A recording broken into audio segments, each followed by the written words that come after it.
Hello! We're starting our live today. It's 8 o'clock on Wednesday, and that means that we are talking about playing by your own rules. So today we are going to be meeting Anne Bokma. She is a person who lives here right in Hamilton. She is a writer. She's a customer at our store. She supports Body Brave Canada, and in fact is the one who introduced me to the Body Brave Canada community.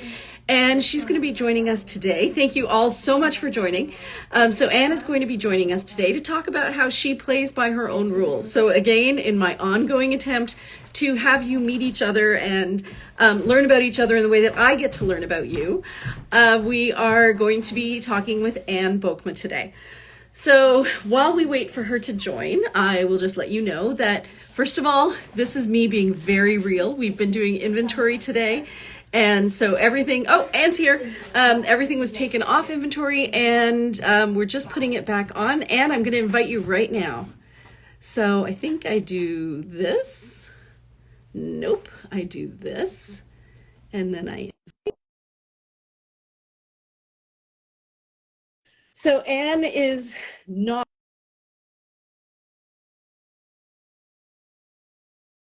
enjoying this weather. She's enjoying much better weather. She's in Mexico right now, and she's. Let me know, Anne, if you got the invitation. Oh, do you see it? Let me try inviting you again. See if you find the invitation. If you're on your computer, you're probably not going to be able. Hi, Damien.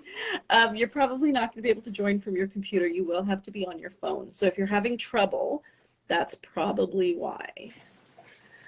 So we're doing inventory, and wow, I've had a chance to look through almost every single piece, and we have some insane fabrics. And I think the reason they've been here still is because a lot of times it's like a gorgeous border on the bottom or something on the side, and if you're just flipping through the pictures, you don't see it. Oh, and it looks like you're unable to join for some reason. I'm going to send you another invitation. And again, maybe try hopping on your phone. I probably should have mentioned that. Oh, we are having some tech issues from Mexico. Well, there you go. Well, we'll do the best we can. You know, life happens. So what I was going to tell you is that the Bryn Walker shipment arrived today. And I was kind of anxious because I do tend to be about the Bryn Walker shipment, not because of the linen. The linen is always spectacular, but I had them create a special product just for me. So we are the only people carrying it. It is the Huxley tank, but instead of being in the light linen, which we love, but we found a little tenty, we've got it in the bamboo now. And I opened up the boxes, even though we had so much more to do, so that I could have a look at it, and they are phenomenal. I'm really, really happy with the Huxley tank in that fabric. Anne is still trying to join, so don't worry, we'll figure it out. It's all good. So yeah, if you are looking for a bamboo tank top, what I did is I got the bamboo tank tops to match the linen pants so that you could get the linen pants in the Casbah or in a new style that I can't remember the name of, starts with an R. Hi, you're here again. Let me see if I can send you an invitation. There we go. And so you can have like a bamboo top with the linen bottoms. So I'm very excited about it. It's going to be, actually what I'm going to do is my live on Friday, I'm going to use those linen and bamboo pieces and match them up with wabi-sabi pieces so you can have a look at the colors and we can talk a little bit about the fit. But yeah, really, really gorgeous. And I've been telling you guys about the order of bamboo that I got from Edmonton from a company called Blue Sky. That's already shipped, and so it's going to be here soon. And that's the one that has that little black, kind of like a slip dress. And we're getting it from a size, I believe a size small to a size 3X, and it's very generously cut. So it's something that I'm personally looking forward to because I never know what to wear underneath my sheer dresses, and I want to wear as little as possible, and I don't want to wear synthetic. So I was very excited to find these. I'm going to invite you again, Anne. Let's see if we can get this sorted out. Yeah, we just got another unable to join. Yes, it did look small, but it's actually really stretchy. And I think the picture online was like an extra small, and I'm getting, so their sizes, they do have quite a size range. I'm getting it, they don't make it in a 4X, so I'm getting in the 3X, and as soon as it gets here, we'll try it on. But my guess is it's not something that you would wear alone. Like you wouldn't just put that on and go to the grocery store. It is going to be probably a little more body conscious than most of us would like to wear, but as an underpinning underneath something that kind of covers it, especially something sheer, that would be really great. And then I'm also getting, I think I told you, so from that company, I'm also going to get some tank tops. We're going to see, compare the quality of those. Wow, I look fantastic. I think you're being a little sarcastic, Kim, because I look rough. Kim knows that last night, so in preparation for this inventory today, I sometimes tell you guys that Shopify has problems, and I love Shopify. I really do. Best platform ever. But I don't think it was set up for a company like ours where we have so many different products. So in order to do the inventory today, I had to, oh, we've got a request. Let's view the request. Go live. I think we may have Anne. Maybe. Oh, we have another request. Accept.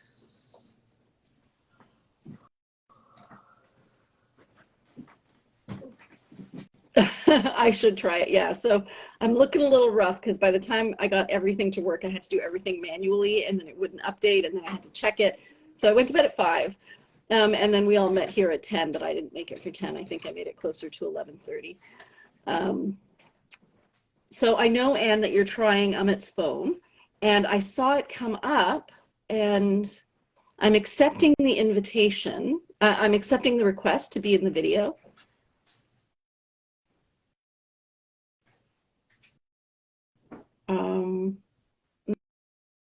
I don't know what to do. I'm going to try inviting Amit. Let's see if that works. Yeah, it says you're unable to join as well. I don't know why. And actually, it looks like Amit, you're not even watching anymore, so it must have booted you out.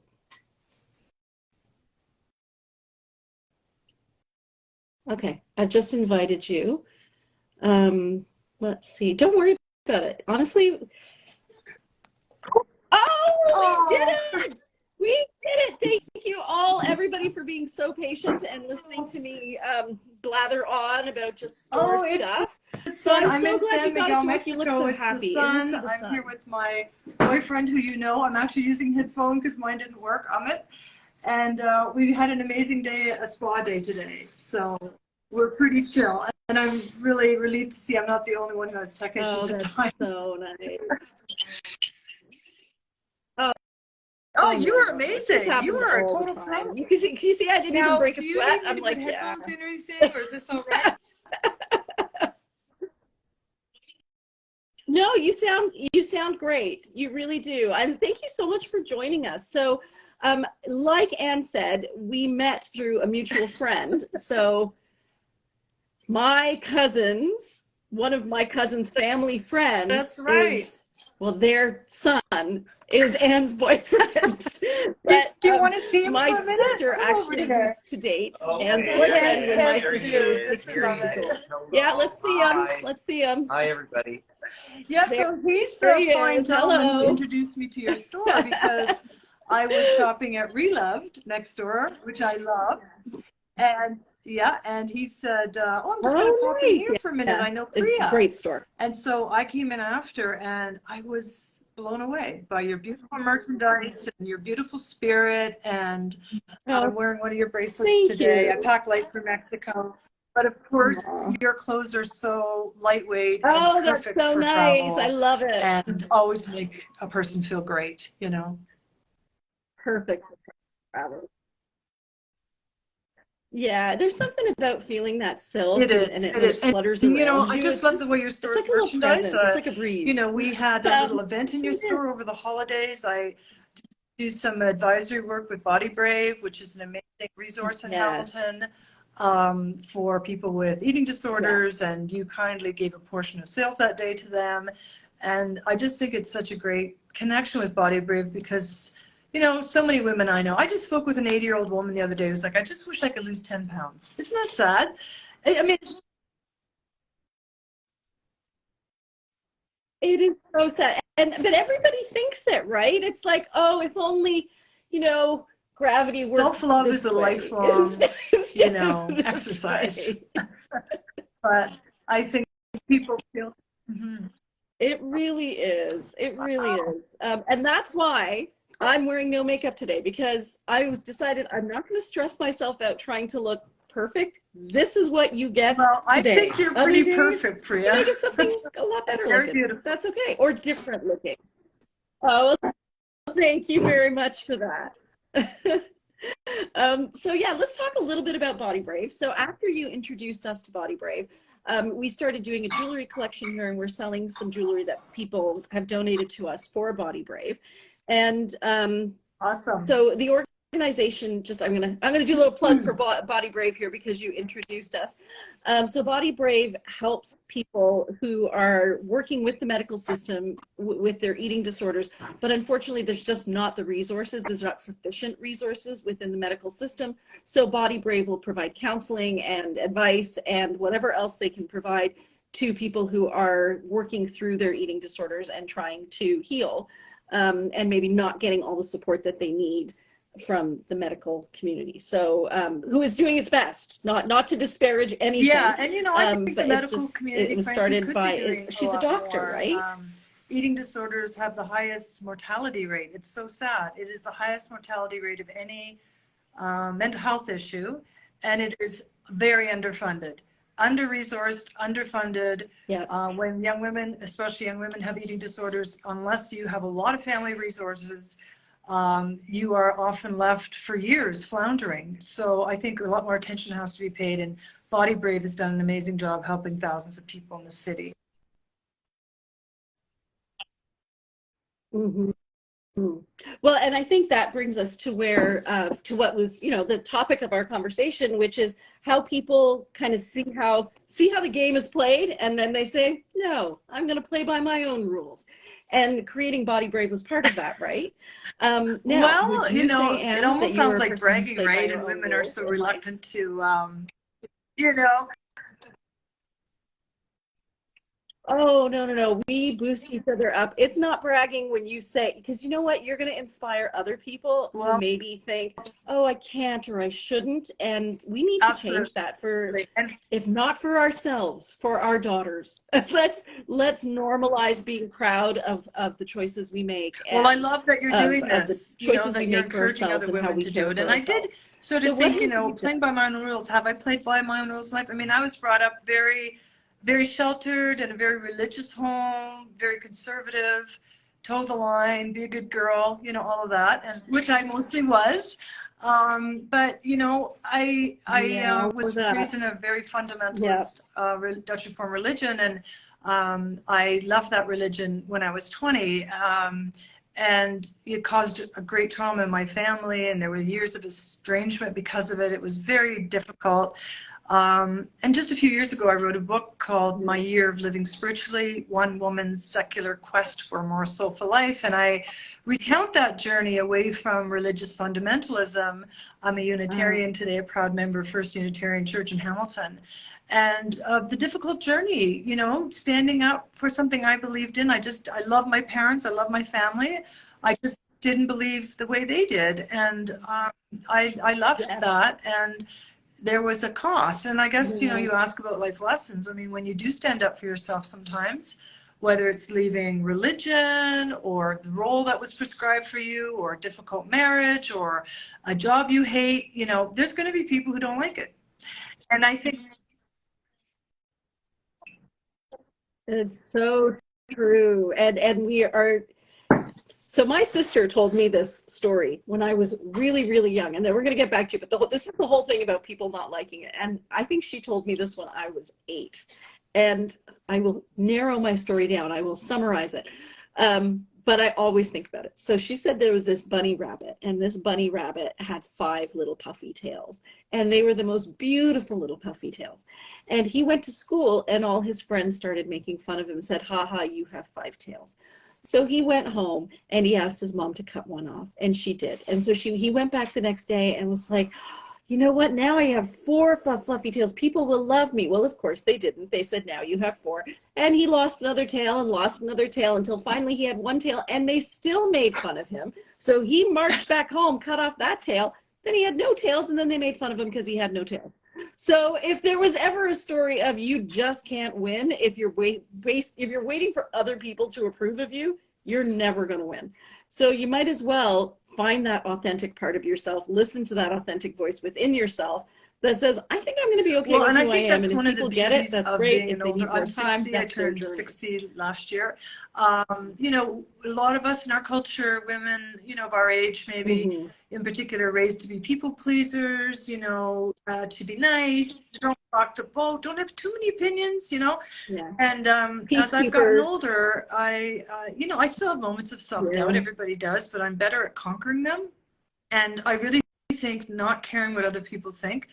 You have to be respectful of other people and be kind and all that, but there's always going to be some people, especially if you're a woman who's a bit bold and goes out there and does something, there's going to be some people who don't like it, whether it's your parents or... Yes. That's right. That's and right. That's okay, because not everybody likes country music. I do hope Doesn't mean people check out my book, My Years Living Strictly. You can get it at the Hamilton Public Library. It's called... Yes, if someone wants to put it in the chat, I would. I'm holding my phone, otherwise I'd be putting it in the chat box. Maybe Alma could put it in the chat box for me. It's My Year of Living Spiritually, One Woman's Secular Quest for a More Soulful Life.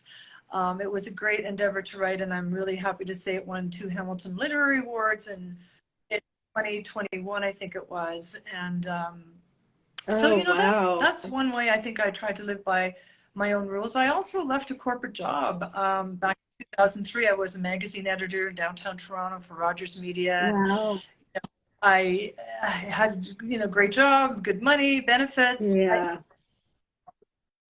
And I had 2 young girls at home, and I was so all the torn, success you know. And I quit that job and went freelance, and I wasn't sure I would make it. Just going to close the door here. And so, you know, I've had a wonderful career as a freelance writer. I've been really lucky. I've gotten to write for Canada's, you know, top magazines and newspapers, and I launched my own memoir consulting business. I offer online writing workshops called the 6-Minute Memoir, where I teach groups of 12 people, usually midlife women, some men join, how to write and share a story from your life. And it's really a wonderful experience doing that with people. It's my greatest joy, is to help other people tell their stories, because I think we all have so many stories in us, and it's important to get them out for ourselves, for our legacy, for our families. It brings us closer to one another. So I also encourage people to check that out at my website, Bokma.com. And actually, it's there now. And my website too is Bokma.com. You know, I've learned to be very self-promotional. I always say to, I know. That's you're okay, because if you don't promoting say what you do, you know, I always think, wow, I wish she had what's the point of creating something beautiful or interesting or pouring your heart and soul into something if you're not going to tell the world about it? And again, some people are critical of that, like, oh, you're boasting or you're sharing, you're being too self-promotional. I always say to writers that I work with, there's no point in writing this. I mean, some people just want to write diaries. There's no point in doing this unless you're going to share it with the world. So put it out there. Put it out there. And I think it's a little easier for me, because I think I would feel the same way that you're feeling, that I'm being self-promotional. Like, I feel comfortable talking about the fabrics because I feel like it's a story about someone other than me, and I just happen to get to be the narrator of all of these stories, which is a very safe place for me. But I think I would have trouble too if somebody said, well, aren't you wonderful, tell us why. I'd be like, well, you know, maybe do that. Make a list. Look at all the amazing things you've done in our community, Priya. And, you know, you had a big feature in the Hamilton Spectator I saw recently. You were breakfast television. Your clothes make women, people feel really comfortable and beautiful and happy. And you have a great store environment. I mean, those are such gifts that you're giving people, you know. One of my resolutions over the last few years is, you know, you had mentioned you might be asking about what I wear and how I do my clothing. And, you know, I don't go to the mall anymore. I'm sorry if there's a Yeah, sponsor. yeah. I'm sorry, Lime Ridge. I'm sorry, Jackson Square. No. I avoid the mall. I don't like the mall. I want to support local, amazing, independent retailers like you. And honestly, between you and Reloved, and you're right side by side, and I notice you have a common sign now. I don't need to go anywhere else. You have jewelry and accessories. They have boots and jackets. And between your two stores, any woman in Hamilton can get anything she needs at incredible prices, because I am a budget shopper. I'm on a budget. I'm a writer. I shop on a budget. Well, yeah, absolutely. And and the other thing is, shopping with us and with Reloved, you know that you're, in addition to having a comfortable shopping environment where you actually get to connect with human beings, because there's not a lot of opportunities for connection anymore, that you're contributing to a better future for the planet by making choices. I mean, I know it sounds so cliche, but by making sustainable clothing choices, by buying secondhand or by buying upcycled fabrics or upcycled clothing. Absolutely. Every time you don't go buy new, you're making a difference. And the stories behind it. Every product in your store, I know, has a story. And as a storyteller, I love that. I love it so much. Yeah. Yeah. Oh, I feel really good about it too. Like, I kind of feel like this place is a little magical place where you get to be that inner child and be tactile and spin in circles and feel good about yourself, and not just let all of those worries that are out there and all the rules that other people place on you, especially just leave them at the with door. COVID. You know, I do some work with the Mental Health Association, and you know, women experience depression and anxiety twice as much as men. We are the caregivers of our children and our parents. We are working outside the home. We're working inside the home. We never measure up. We're trying to do so much. What an oasis your store can be for people who just want to feel lighter, happier, connect with someone, buy something pretty without breaking the bank. You know, there's nothing wrong with shopping. You know, I avoid the most. Nothing wrong with it, as long as it's done, I think, ethically and you know, carefully and selectively, you know? Carefully, yeah. Yeah, I agree. And I before I had the store, I did love to shop. And I just like that feeling of having something new and special. But then once I became aware of the consequences of that little bit of frivolity, I was like, I don't want to do that anymore, but I still want that feeling. And that's how this all came about. Like, every time somebody buys something, they're actually just recycling. So you're They're still getting your literally thrill. taking something out of the garbage and giving it a new life. I mean, you can't. Yeah, you still get your thrill, but you're not causing any harm. In fact, you're creating jobs and giving people livelihoods. And I wanted to talk to you very quickly. That's right. I just started writing. I've been a journalist for a long time and written for a lot of magazines and so on. But I'm very intrigued since turning 60 about this last stage of life. You know, women 60 to hopefully 90, but more likely 80. And you know, I pitched a column to the editor of the Spectator, and he went for it, which was great. And it's called The Other Side of Midlife. So it's midlife and older, and I just started writing it. It's bi-monthly, every other Saturday in the Spectator. Yeah, my first one was on Prince Harry, because, you know, as a woman who watched Princess Diana's funeral and Harry and all the publicity around Harry, I tried to have a unique opinion. I don't know. And my last one was on, you know, the new drinking guidelines, and how they've been dramatically reduced, and how more women our age are trying pot, as you can see from all the pot shops in Hamilton. And my next, Yes. Oh, that would be actually, both of those topics sound really interesting. I'm listening to the audiobook of Spare right now, and I love it. Like, I feel like I'm listening to his voice, but I have a feeling he didn't write it, which makes me think of what you do as well, which is helping people tell their stories in a way that's authentic. But yes, his voice in that story is so real and honest. It feels very uncontrived. So I would love to read anything you wrote about that, because I go to my website, Bokma.com, and I do have a tab there called The Other Side of Midlife, which is the recent Spectator columns. There might be a paywall. I think you get a free article or something. I'm not sure, but I also encourage people to subscribe to the Hamilton Spectator. We need local news. We need to support journalism, and newspapers are having a really tough business, and they do support writers like me too. So it's just been really fun. So if any of your viewers have any suggestions on topics having to do with older women, I'd love to hear them. They can email me. Oh, I know. We have the same demographic, Priya. You have hit the right demographic here. We do. And, you know, I find our age group, there's so much collective wisdom. Like I know that the younger generations, like my kids, have so much information about mental health and understand how they think, that whole metacognition. They understand that they know that they're having an emotion and that the emotion isn't them. Like, these are ways of conceiving of the world that I think were never shown to us, really.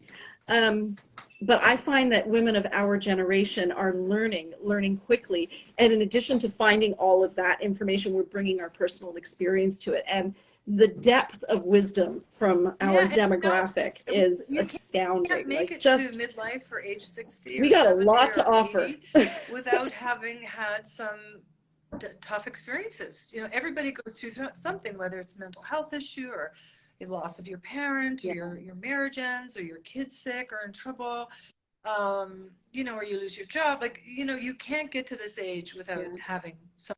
And, you know, you learn from it. It sounds corny, but you learn from it. You hopefully get more resilient. And, you know,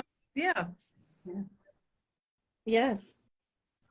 So when I was in therapy, and I continue to be, but one of the things that has really started to make sense to me is that we heal through relationships. How about turning into your mother, the good, the bad, and the unavoidable? That is such a good topic. Honestly, yes.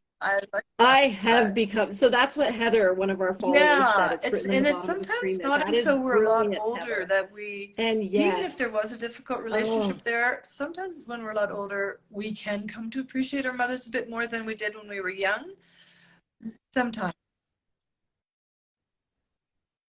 Yes. And we see how they've shaped us, despite all of the, I don't want to do that, I don't want to be that. So there may be, you know, so many facets to your mother, and you can maybe avoid half of them, but the other half, like my love of fabrics, that comes from my mom. My mom has always loved fabrics and loves to dress up and feel and I think pretty. Too, you know, we see our mothers through this lens I definitely and our children do it. If we have children, our children do it too. Like, you're my mother, that's your role. We forget that our mothers were women. They were young women with lives and thoughts outside of us. They don't just exist for our needs. They're complex people too, and they can't tell us everything they've been through, maybe, right? Just like we tell our kids everything. No, and I think, yes, exactly. And I think as kids, we don't really want to know. We would much prefer to have that strength. Yes. So what I was going to say earlier kind of ties in with that. It's the idea that we heal through relationships. And, you know, you come into, as a teenager, you start growing up, you start dating, all of that. And it's not until you keep bumping into where your boundaries are and keep bumping into your belief systems as you interact with other people that you have a chance to actually examine what you believe. And I think that's part of why women our age have so much wisdom, because we have bumped into a lot of things in our 50, 60 years, and you have no choice but to learn and grow. Or deny, which is kind of uncomfortable. Denying I had my years of therapy too, you know. Think you can, you can't. A while back, and you know, I was lucky. Not everyone can access therapy. It's a privilege for a lot of people. And, you know, talking about you know, this theme of going by your own rules too. You know, I went through a separation 4 years ago, and you know, that was very painful. Luckily, my ex and I have managed to maintain a really good friendship, which is a miracle, because, you know, so many people I know who are separated and divorced, and, you know, they really don't like their ex, and it's so difficult. And I'm not blaming them. We were able to work out something, and I'm so thankful. But, you know, I have a new appreciation for people who are separated and divorced. People say, oh, it's so easy these days to get separated and divorced. No, it's not.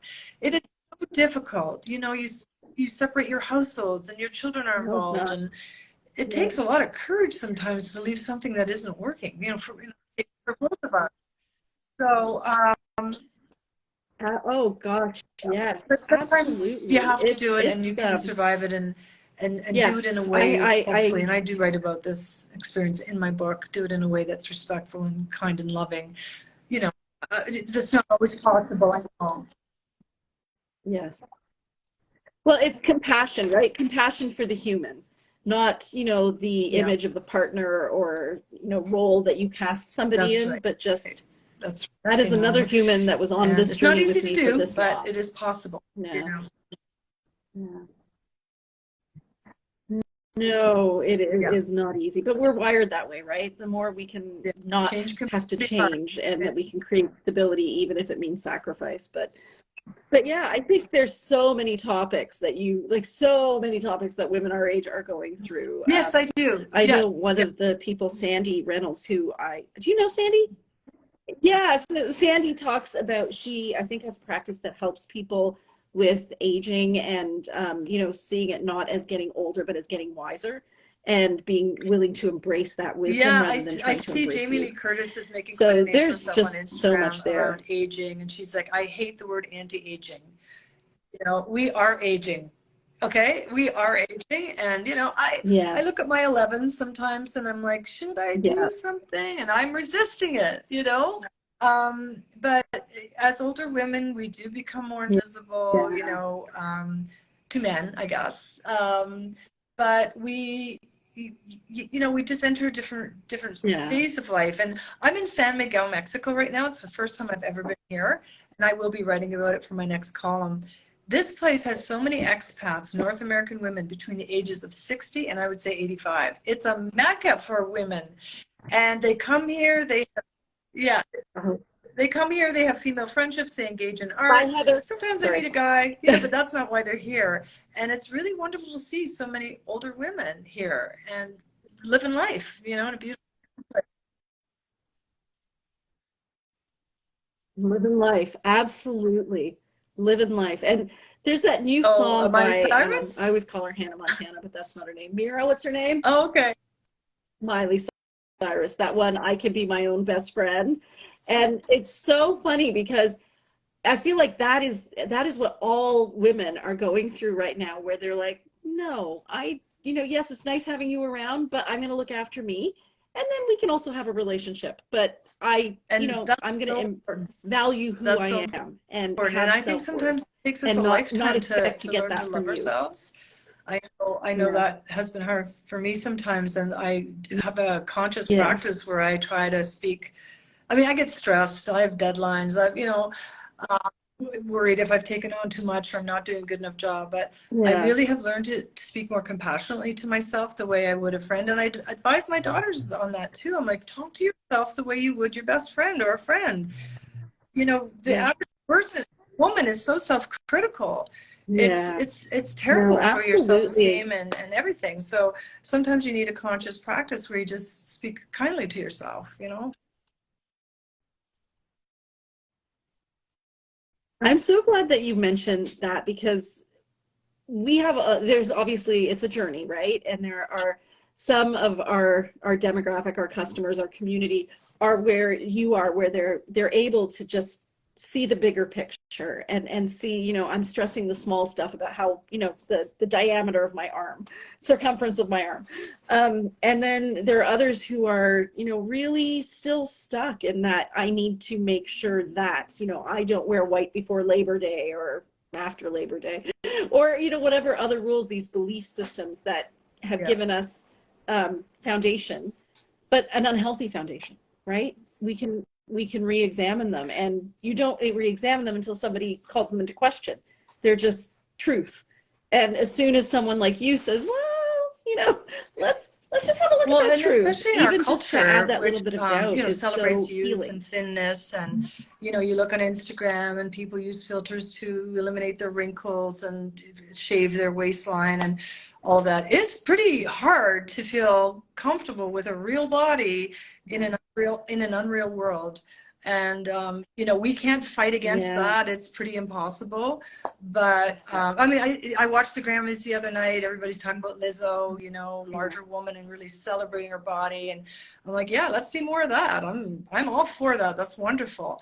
But I think that's where the self-talk has to come in too. And, you know, if we're alive and we're strong and we're generally healthy and, you know, exercise and diet is always good nutrition and all that, but like just so many women have beat themselves up about their bodies. And I think your clothes make women feel really great, because whether you're thinner or larger, you know, it's all sizes, right? You know, one thing fits so many people. And